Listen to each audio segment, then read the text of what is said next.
Bonjour, on vous propose aujourd'hui un extrait de baccalauréat, section technique, session principale 2017. Je suis le professeur Walid Ferjani de lycée Ariana, lycée technique. On va commencer. Donc, on va voir aujourd'hui un extrait, comme on a dit, du baccalauréat session principale 2017, section technique, l'exercice numéro 1.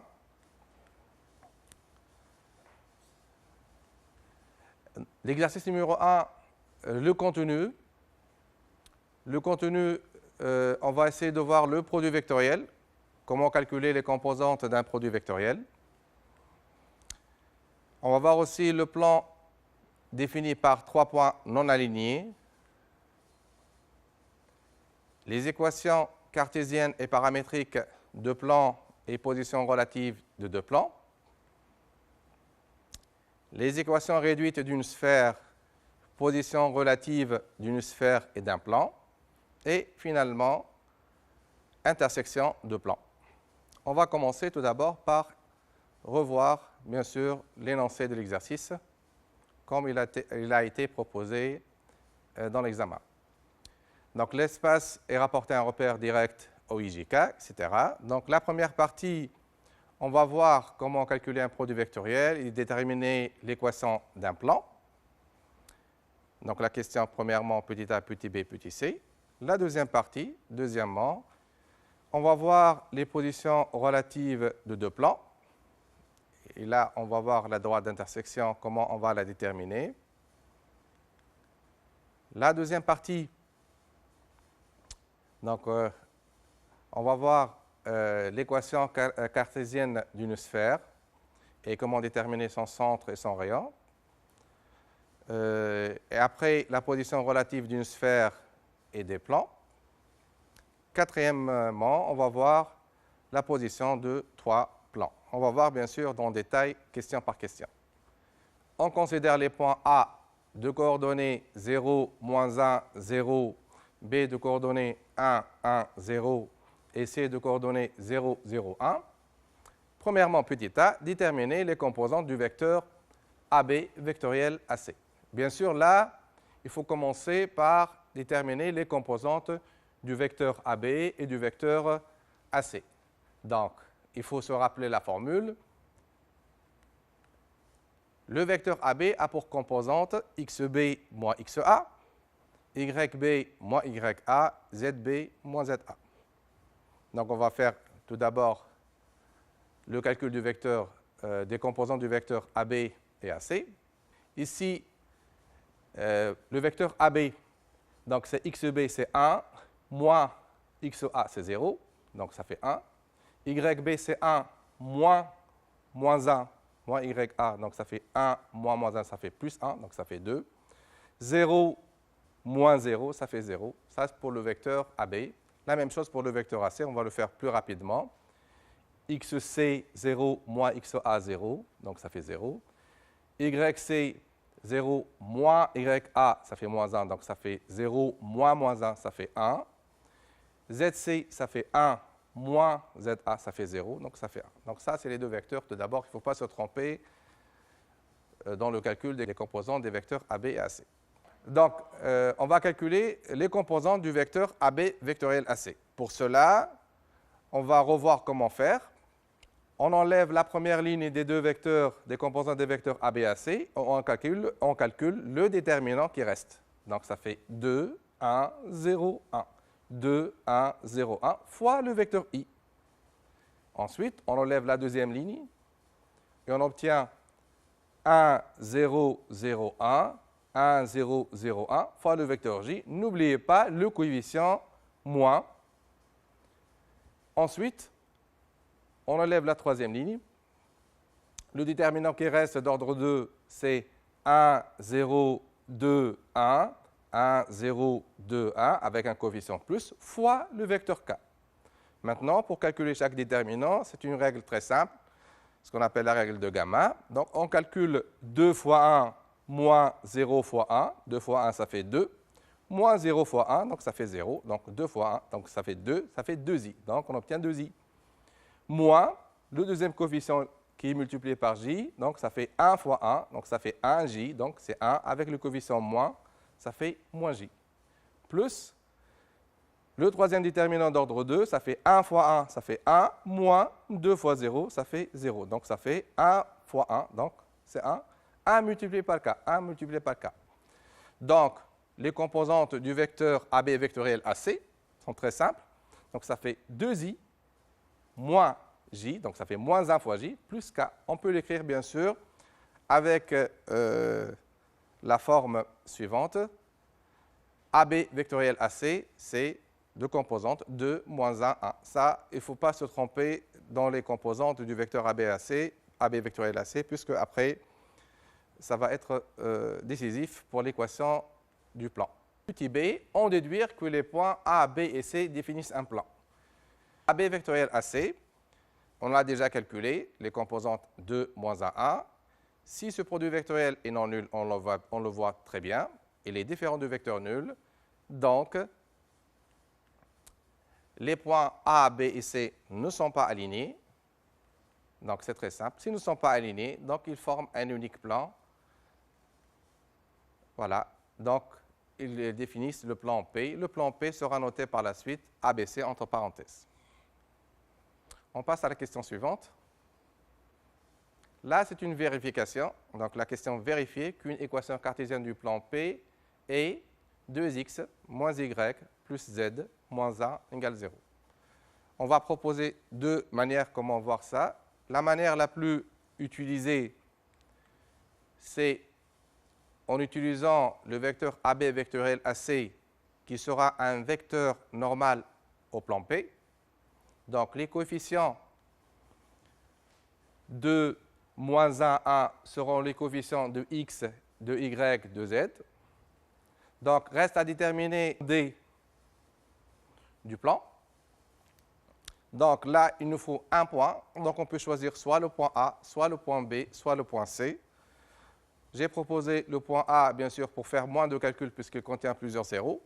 Donc, A de coordonnées 0, moins 1, 0. Il appartient au plan. Il suffit de remplacer, bien sûr, le x par 0, le y par moins 1 et le z par 0. Donc, 2 fois 0, moins 1, plus 0, plus d. Donc, 2 fois 0, ça disparaît. Moins 1, ça fait 1. Puis 1 plus d égale 0. Donc, d égale moins 1. C'est très simple le calcul.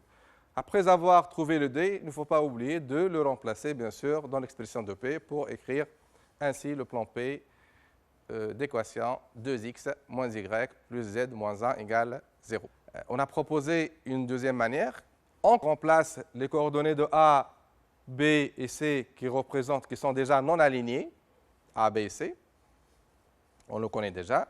Il suffit de remplacer les coordonnées de A dans l'équation du plan, qu'on sait déjà, qui est donnée dans l'énoncé, parce que s'il nous a donné l'énoncé, il ne nous a pas proposé de chercher l'équation du plan, mais l'équation du plan, elle est donnée.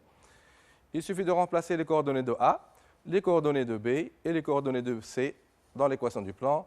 Donc, le plan ABC, c'est le plan P voulu.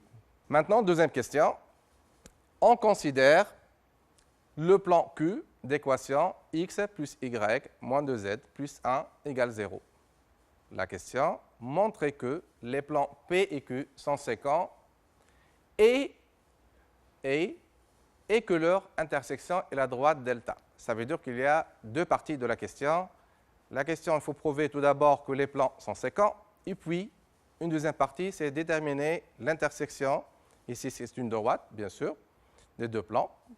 Donc, c'est la droite delta qui nous a donné son équation paramétrique, ou sa représentation paramétrique. On commence tout d'abord par montrer la première partie, que les deux plans sont séquents. Puisque le repère ici, il est orthonormé, on peut utiliser le vecteur normal de Q et le vecteur normal de P. N'oubliez pas comment on cherche le vecteur normal d'un plan, c'est les coefficients de x, y, z qu'on appelle A, B, C dans la formule du cours.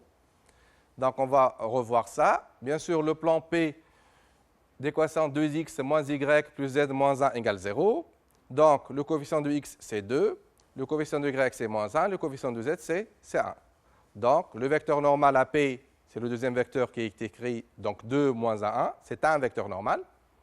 Le plan Q d'équation x plus y moins 2z plus 1 égale 0. Le coefficient de x, c'est 1. Le coefficient de y, c'est 1. Le coefficient de z, c'est moins 2. Donc, le vecteur normal, on peut l'appeler n ou bien m, comme vous voulez. C'est le plus important d'écrire, c'est un vecteur normal à Q. Donc, deux coefficients 1, 1, moins 2. Maintenant, on sait que deux plans sont parallèles si les vecteurs normaux sont collinéaires.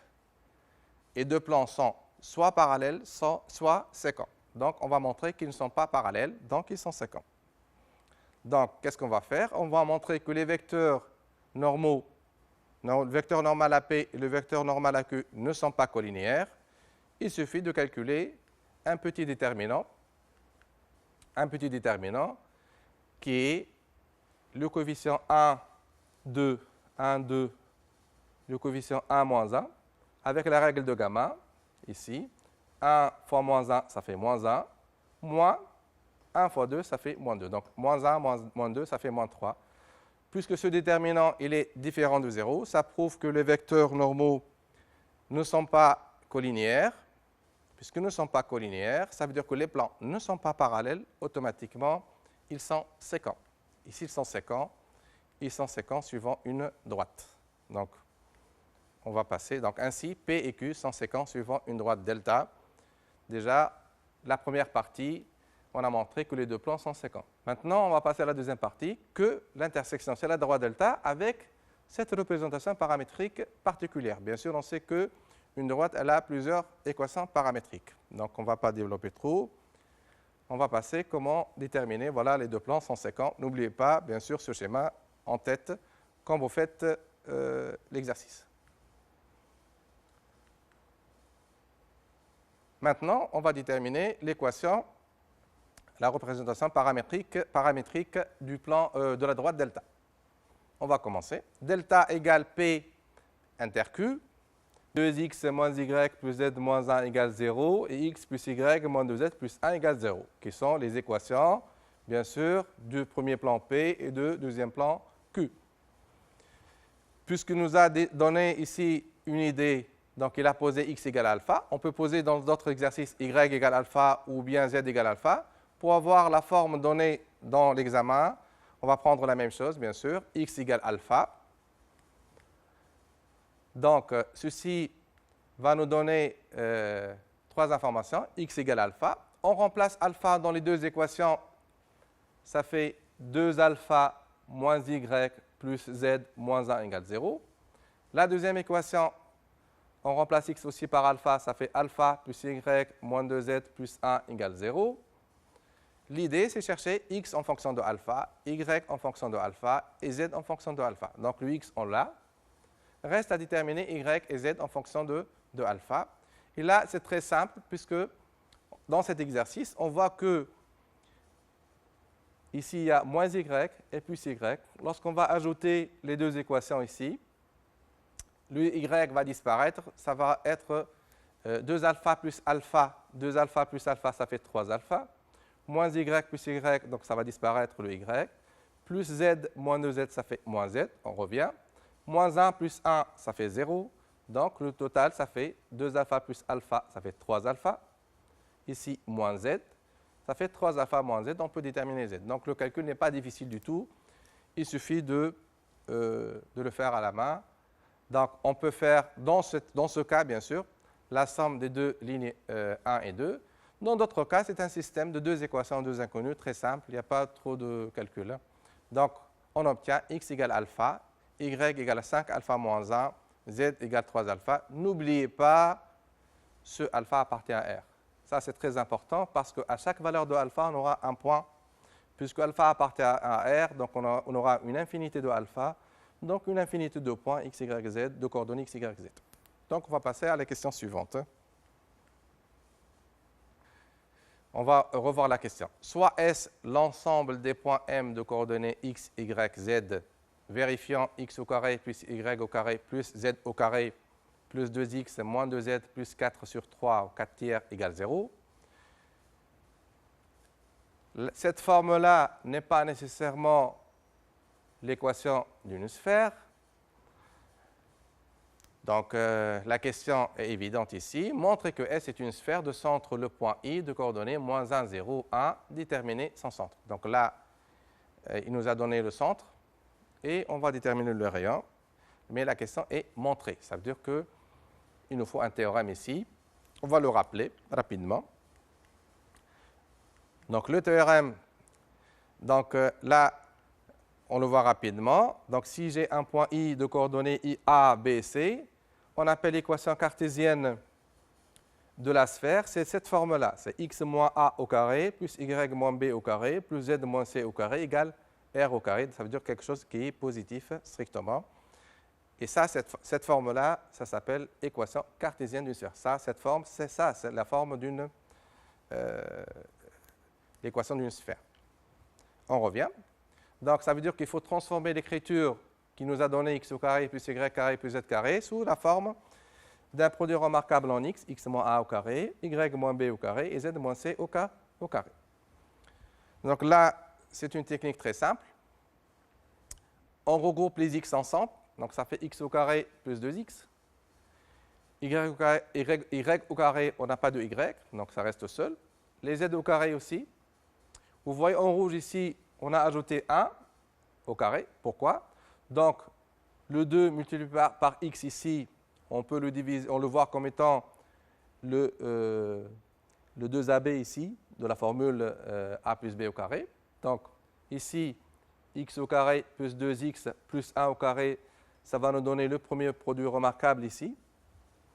Donc, lorsqu'on a ajouté 1 au carré, il faut le retrancher, bien sûr, ici. Y au carré, donc ça va être y moins 0 au carré.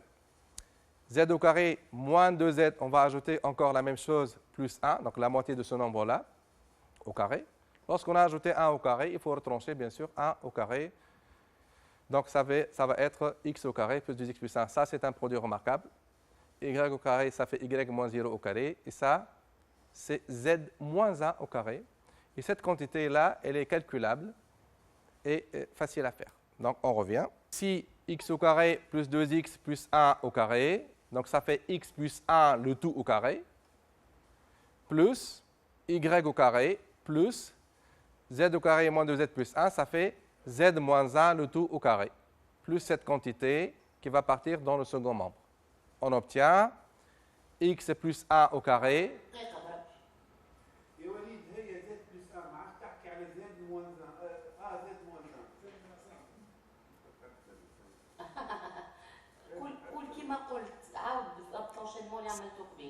نعاود من الاول هوني منين ما بدينا توا اوكي x moins 1 au carré. D'accord, et x plus 1 au carré.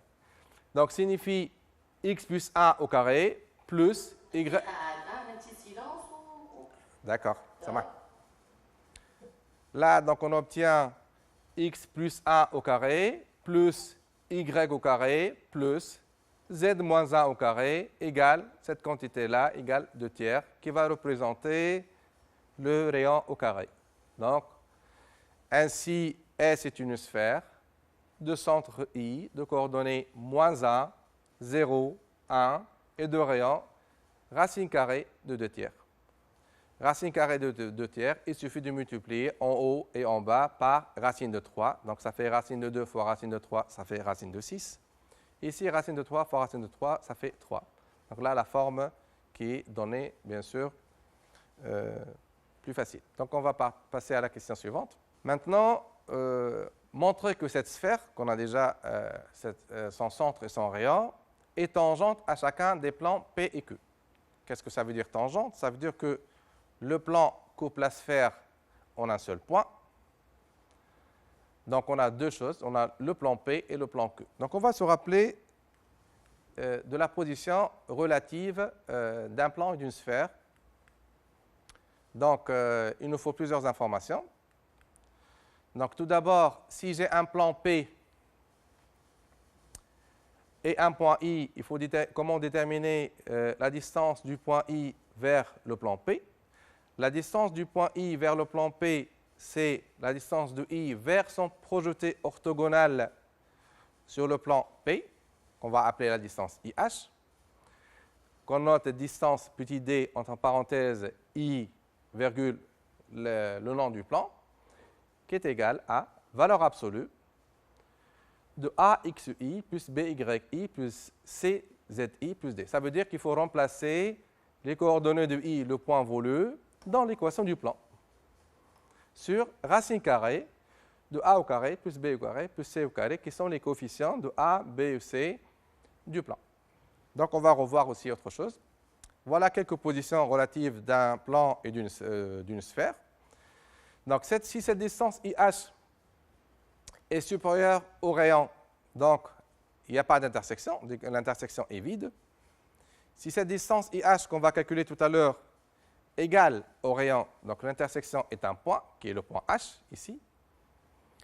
Si la distance IH est inférieure à R, qui est le rayon de la sphère, bien sûr, l'intersection est un cercle de centre H, qui est le projeté orthogonal de I sur le plan P. Donc, finalement, il faut déterminer, pour montrer que la sphère est tangente aux deux plans, finalement, il faut calculer cette distance du I vers le plan P et de I vers le plan Q. Donc, on va essayer de faire une petite application. Si on connaît le cours, ce n'est pas très difficile. Hein.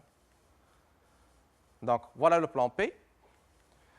Le point I, maintenant, on va calculer la distance de I à P. On va appliquer tout simplement la formule. On remplace les coordonnées de I, moins 1, 0, 1, dans l'équation du plan. Donc, on remplace x par moins 1, y par 0, z par 1. Donc, ça fait 2 fois moins 1, moins 0, plus 1, moins 1. Là, c'est la première chose. Ici, les coefficients de x de l'équation du plan, ça, 2 au carré plus, moins, il n'y a pas de moins ici, hein, il n'y a que des plus. Donc, il n'y a que des plus, donc ça fait 2 au carré plus, cette valeur au carré, ça va donner quelque chose de positif, plus 1 au carré. Donc, c'est facile à faire. Donc, le premier calcul, donc ça fait 2 fois moins 1, ça fait moins 2. Moins 0, ça va disparaître. Plus 1 moins 1, ça va disparaître. Ça va être moins 2. Valeur absolue, n'oubliez pas la valeur absolue. Valeur absolue de moins 2, c'est 2. Là, c'est facile. 2 au carré, c'est 4. Moins 1 au carré, c'est 1. 1 au carré, c'est 1. 1 plus 1, 2. Et 4, ça fait 6. Donc, ça fait 2 sur racine de 6. Bien sûr, il ne faut pas oublier qu'on a une sphère. Donc, il faut de rayon déjà calculé. Il faut comparer cette distance au rayon de la sphère. Donc, il faut avoir la forme du rayon qu'on a calculé tout à l'heure. Donc, on va multiplier par racine de 6 en haut et en bas. Ça fait 2 racines de 6 sur 6. On simplifie tout simplement par 2. Ça fait racine de 6 sur 3. Il ne faut pas oublier d'écrire que c'est égal à R. Et comme ça, on peut voir la position du plan P à la sphère S en comparant sa distance de I du centre de la sphère au plan P au rayon de la sphère. On va refaire ça rapidement maintenant pour le plan Q. Donc, voilà le plan Q. Et on va calculer la distance de I à Q.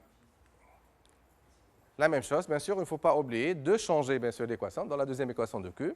Donc, on va faire plus rapidement. Donc, ça fait moins 1 plus 0, moins 2 fois 1, plus 1, sur les coefficients. Donc, ça fait 1. Le coefficient de x, ça fait 1 au carré, plus 1 au carré, plus moins 2 au carré. Donc, un calcul très simple.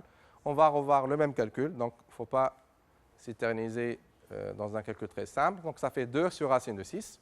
On va faire le même calcul, bien sûr, que tout à l'heure. Il ne faut pas le refaire, bien sûr, dans un devoir, puisque c'est le même calcul. Donc, qu'est-ce qu'on a prouvé ici? Que la distance de I vers le premier plan P est égale à R. Ça veut dire que le plan P et la sphère S sont tangents. Ça veut dire qu'ils se coupent pour un seul point.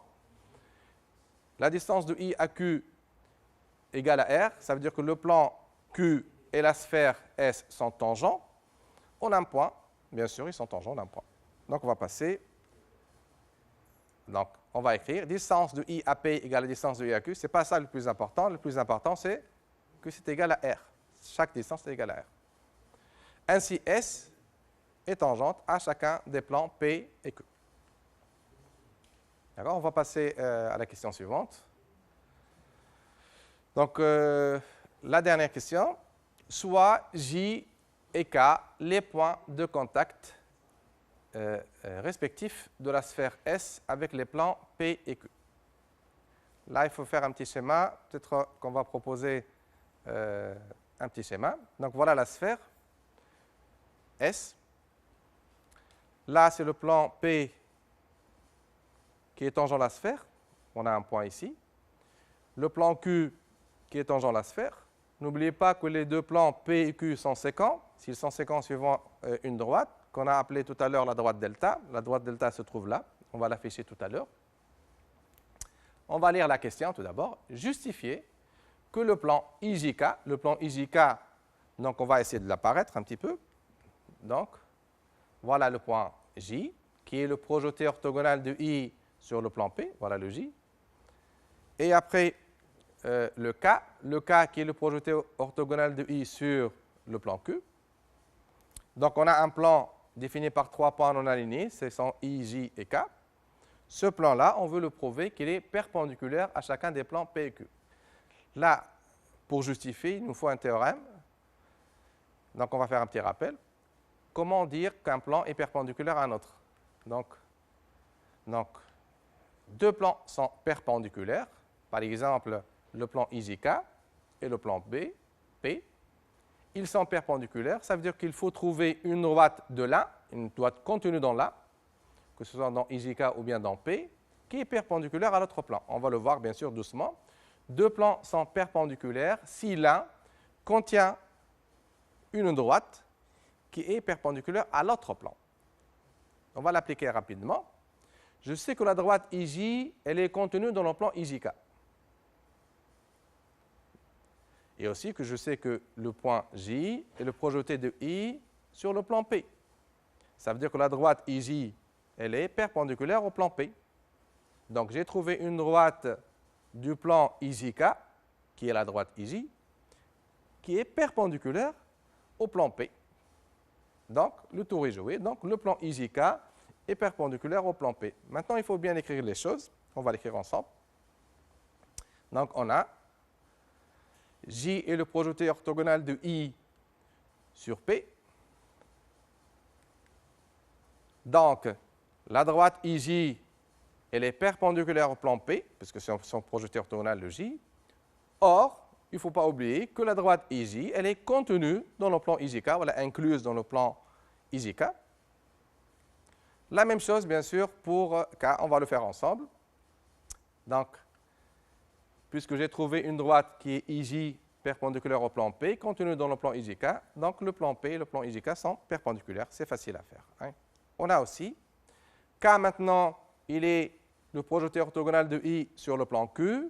Ça veut dire que la droite IK est perpendiculaire au plan Q. Or, elle est contenue dans le plan IJK de la même manière. Donc, le plan Q est perpendiculaire au plan IJK. Donc, ce n'est pas difficile. Le plus important, il ne faut pas oublier les données de l'exercice. Ça veut dire qu'on a la sphère S et le plan P sont tangents. La même chose pour la sphère S et le plan Q, ils sont tangents. Le projeté orthogonal de I, c'est J. Le projeté orthogonal de I, c'est K sur le plan Q. Et les deux plans P et Q sont sécants suivant une droite delta qu'on connaît déjà sa représentation paramétrique. Voilà, n'oubliez pas ce théorème.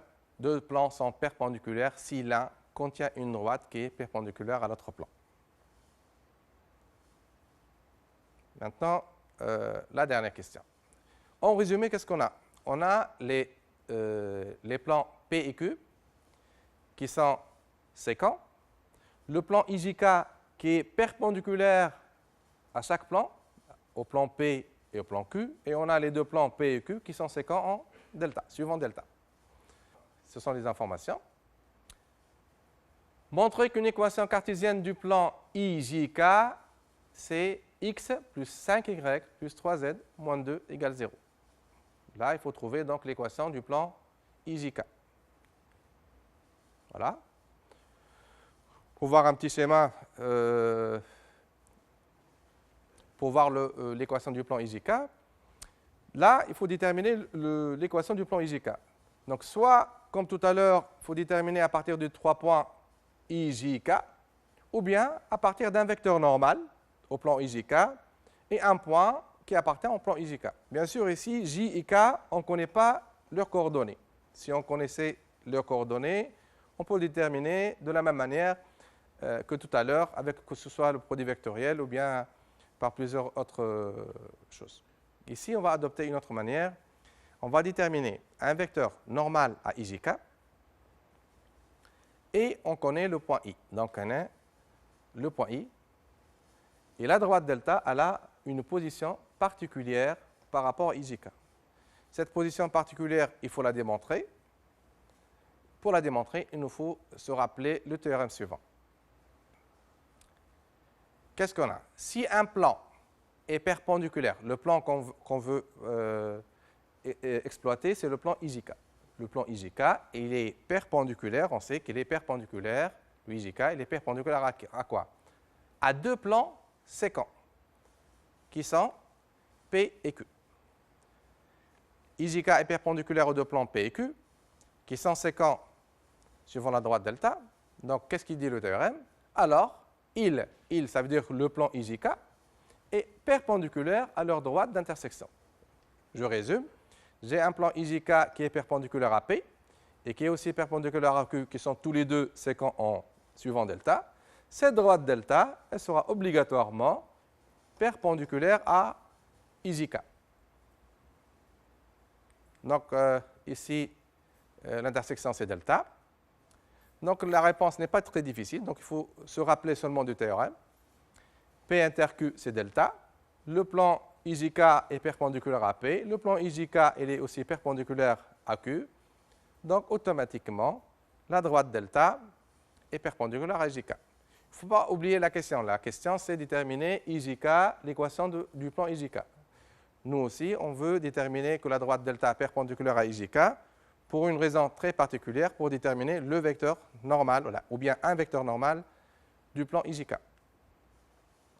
Donc, qu'est-ce qu'on a? On a delta de coordonnées d'équation x égale alpha, y égale 5 alpha moins 1, z égale 3 alpha. On peut déterminer par la suite un vecteur directeur de delta. Ça veut dire que le vecteur directeur de delta sera un vecteur normal à IJK. Il est tout joué. Donc, le coefficient de alpha dans x, donc 1. Le coefficient de alpha dans y, c'est 5. Le coefficient de alpha dans z, ça fait 3. Ça veut dire que le vecteur u de composante 1, 5, 3 est un vecteur directeur de delta. Il va jouer le rôle de vecteur normal au plan IJK. Qu'est-ce qu'il reste à faire? Ça nous reste de déterminer l'équation de IJK.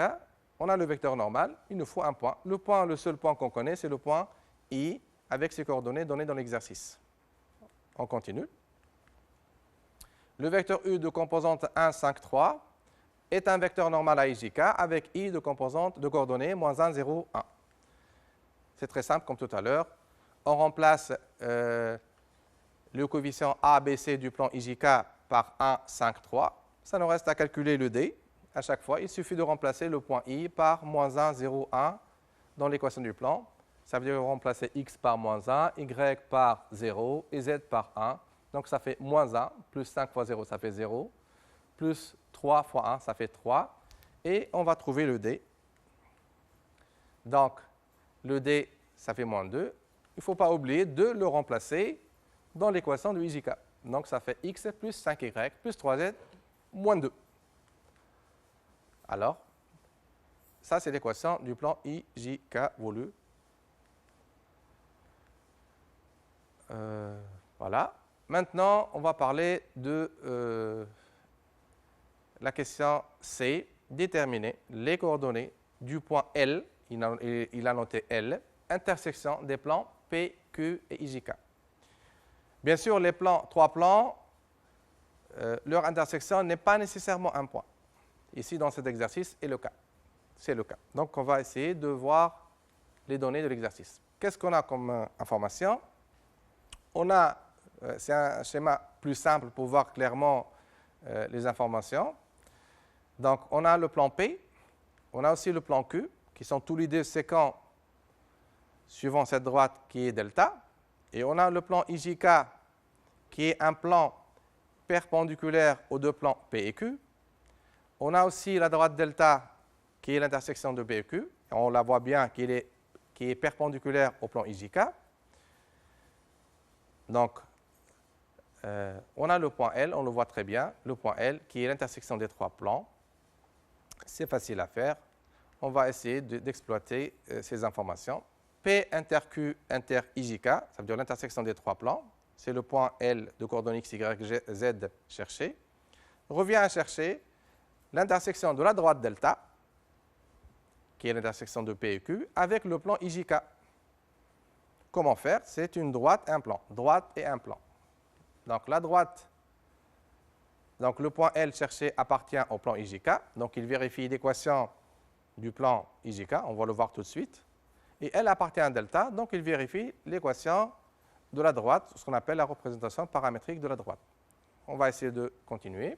Maintenant, L appartient au plan IJK. L appartient à la droite delta. Ça veut dire que L appartient, les coordonnées de L, x, y, z vérifient une équation cartésienne du plan IJK qu'on a déjà dans l'exercice. Et L appartient à delta, donc il vérifie la représentation, ou une représentation paramétrique de la droite delta. Comment faire? Ça, c'est un truc classique. On va remplacer le x égale alpha dans l'équation du plan, y par 5 alpha moins 1 dans l'équation du plan, et z par 3 alpha dans l'équation du plan. Qu'est-ce qu'on aura? On aura l'équation suivante.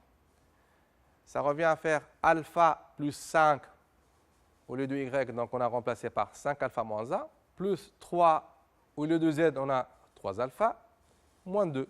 Donc, la première équation, c'est une équation d'inconnu, d'un seul inconnu, c'est alpha. Donc, on va regrouper tous les alphas. Et on va garder, bien sûr, x égale alpha, y égale 5 alpha moins 1 et z égale 3 alpha. L'idée, c'est chercher le alpha convenable qui appartient maintenant à la droite delta. Une fois trouvé le alpha, on va le remplacer alpha par sa valeur. Donc, si on trouve alpha égale à 18, par exemple, on va remplacer alpha ici par 18, alpha ici par 18 et alpha par 18. Et on trouve x, y, z. Donc, le calcul n'est pas difficile. Donc, on voit que alpha plus 5 fois 5 alpha moins 1, on développe, ça fait 35 alpha. On groupe les nombres, ça fait 7. Donc, 35 alpha égale 7. Donc, alpha, ça fait 7 sur 35. Bien sûr, 35 est divisible par 7, donc ça fait 1 sur 5. Donc, si on trouve alpha égale à 1 sur 5, j'explique un petit peu ici. Donc, le alpha, c'est 7 sur 35. Donc, ça fait, on divise par 7, ça fait 1 sur 5. Une fois trouvé le alpha, je peux retrouver, bien sûr, le x. X est alpha, donc x égale à 1 sur 5. Maintenant, le y, ça fait 5 fois 1 sur 5. Ça fait 5 sur 5, ça fait 1. 1 moins 1, ça fait 0. C'est un calcul très simple. Et z égale à 3 fois alpha. Donc, 3 fois 1 sur 5, ça fait 3 sur 5. Et ce x, y, z, c'est les coordonnées du point L cherché, qui est l'intersection des trois plans, P, Q et I, J, K. Voilà l'exercice qu'on a proposé aujourd'hui. J'espère que cet exercice vous a plu. Voilà, il faut se rappeler des théorèmes qui sont projetés aujourd'hui.